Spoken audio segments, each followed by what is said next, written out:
Today I'm going to show you guys how to export video out of Premiere Pro for YouTube. So you've just finished your project and you're going to go over to the export setting right at the top here on the left of your window. Once you click on that, it's going to take you to the export page. Here you've just got a few things that you can change straight away. So the file name, the location, I'm just going to put mine on the desktop.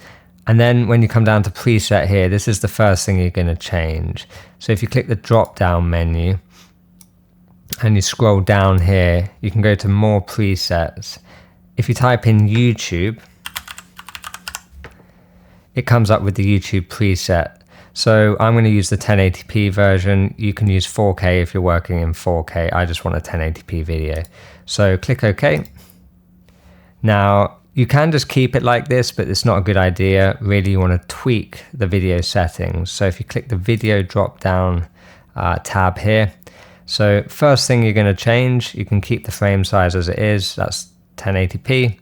Then go to aspect and make sure this is on square pixels. After you've been here, you can just click the render at maximum depth. That's the only setting there you need to change, and come down to encoding settings.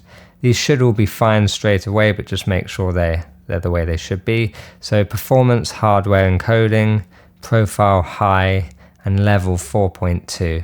If you're working in 4K, this can be 5.2. And then finally, and most importantly, you're going to come down to the bitrate settings.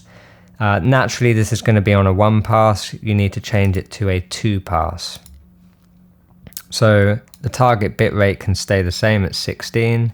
The maximum bitrate, you just want to bump this up to about 20 or thereabouts. That's fine.